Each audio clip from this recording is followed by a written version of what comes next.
Welcome again in my YouTube channel. अपने इस video में हम लोग पास्ट परफेक्ट टेंस का स्टडी करेंगे, पास्ट परफेक्ट टेंस के बारे में जानेंगे। पास्ट परफेक्ट टेंस को पूर्ण भूतकाल भी कहते हैं। इट मीन्स भूतकाल में जब कोई काम पूर्ण हो चुका हो, जिस काम की समाप्ति हो गई हो, तो वह कार्य जो है, कार्य व्यवहार जो है, वह एक्शन, उसे हम लोग मानते हैं कि वह पास्ट परफेक्ट टेंस का है। तो आइए देखते हैं कि हमारे यहाँ जो बच्चे जो हैं वो ट्रांसलेट करने से भयभीत होते हैं, उनको पहचानने में कठिनाई होती है कि किस प्रकार से हिंदी वाक्य को पहचानेंगे। तो हिंदी वाक्य को पहचानने का तरीका है कि जिस हिंदी वाक्य की क्रिया के साथ, किसके साथ, जिस हिंदी वाक्य की क्रिया के साथ चुका था, चुकी थी, चुके थे इत्यादि लगा हो, तो वह वाक्य पास्ट परफेक्ट टेंस का होता है। जिस हिंदी वाक्य की क्रिया के साथ चुका था, चुकी थी, चुके थे इत्यादि लगा हो, तो वह वाक्य पास्ट परफेक्ट टेंस का होता है।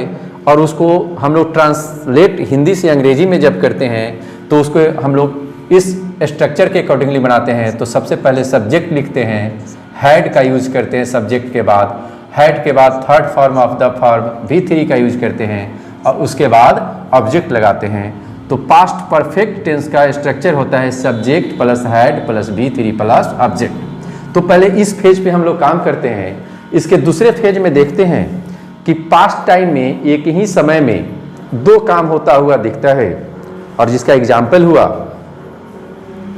डॉक्टर के आने से पहले रोगी मर चुका था। डॉक्टर के आने से पहले रोगी मर चुका था। तो इस कंडीशन में भी हम लोग पास्ट परफेक्ट टेंस का यूज करते हैं। इस कंडीशन में भी हम लोग पास्ट परफेक्ट टेंस का यूज करते हैं। तो पहले इस फेज को देखते हैं कि चुका था, चुकी थी, चुके थे, एक सिंगल फेज वाला जो है। उसके बाद हम लोग नेक्स्ट फेज में आएंगे। वह काम समाप्त कर चुका था। यहां आ गया चुका था, तो इसका मतलब हुआ कि यह सेंटेंस जो है वह पास्ट परफेक्ट टेंस का है। और पास्ट परफेक्ट टेंस को हम लोग जब बनाते हैं तो सब्जेक्ट लिखते हैं, सब्जेक्ट के रूप में ही। हैड का यूज किसी भी सब्जेक्ट के साथ किया जाता है, सभी प्रकार के सब्जेक्ट के साथ हैड फिनिश्ड V3 का यूज करना है। तो हम लोग यहां पे फिनिश्ड द वर्क, वह काम समाप्त कर चुका था। He had finished the work. आप लोग मैच जीत चुके थे।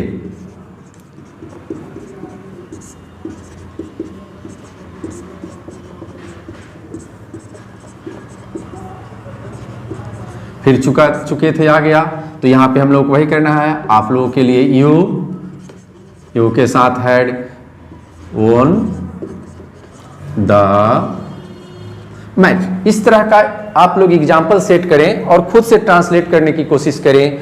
वह काम समाप्त कर चुका था, आप लोग मैच जीत चुके थे, रानी नृत्य कर चुकी थी, हम लोग चाय पी चुके थे, वे लोग घर पहुंच चुके थे, गाड़ी खुल चुकी थी, समस्या का समाधान हो चुका था, प्रधानमंत्री जी भाषण दे चुके थे। तो जब भी आप चुका था, चुकी थी, चुके थे वाले सेंटेंस को बनाएंगे तो इस स्ट्रक्चर का यूज करेंगे। और स्ट्रक्चर के अकॉर्डिंगली हमने दो एग्जाम्पल सेट किए हैं और ये आसान है, आप लोग बनाएंगे इसे। और अब हम इसके नेक्स्ट फेज में आते हैं। नेक्स्ट फेज में क्या होता है कि दो काम एक साथ होता हुआ दिखता है। और कैसा काम होता हुआ दिखता है? तो वह दिखता है डॉक्टर के आने से पहले रोगी मर चुका था। डॉक्टर के आने से पहले रोगी मर चुका था। तो यहां पे दो काम हो रहा है, इसे हम लोग देखेंगे। डॉक्टर से के आने से पहले पहला काम समाप्त हुआ, रोगी मर चुका था। तो फर्स्ट में हम लोग उसी ट्रांसलेशन का अनुवाद, उसी वाक्य का अनुवाद करते हैं जिसका काम पहले हो गया हो, जिसका काम पहले हो गया हो। और उसके लिए हम लोग लगाते हैं, स्ट्रक्चर बनता है subject plus had plus V3 plus subject. अब यहाँ पे अगर पहले होगा तो उसके लिए हम लोग क्या करेंगे, बिफोर का यूज करेंगे और बिफोर के बाद उस भाग का अनुवाद करते हैं जिसमें ये लगे कि वह काम बाद में हुआ, और उसके लिए हम लोग सब्जेक्ट के साथ V2 प्लस ऑब्जेक्ट, मतलब सिंपल पास्ट का जो काम पहले समाप्त होता हो उसके साथ पास्ट परफेक्ट स्ट्रक्चर का यूज कीजिए। पहले रहे तो बिफोर का यूज कीजिए, और जब रहेगा तो व्हेन का यूज करेंगे। किसी वाक्य सेंटेंस में कभी कभी जब रहता है तो व्हेन का यूज करेंगे, और उसके बाद जो काम बाद में समाप्त होता हो उसके साथ subject plus V2 plus object का यूज करेंगे। और ये सिंपल पास्ट का स्ट्रक्चर होता है, ये पास्ट परफेक्ट का स्ट्रक्चर होता है। तो आइए देखते हैं, डॉक्टर के आने से पहले रोगी मर चुका था। तो पहले काम कौन समाप्त हो रहा है? रोगी मर चुका था। तो यहां पे हम इसे ट्रांसलेट कर रहे हैं, तो ये बनेगा स्ट्रक्चर के अनुसार जैसा हमने आपको बताया कि जो काम पहले समाप्त हो उसका अंग्रेजी अनुवाद आप पहले करें, और किस आधार पर पहले करें? तो subject plus had plus V3। The patient had died before the, अब कौन सा काम बाद में हुआ? डॉक्टर आया, before the doctor came।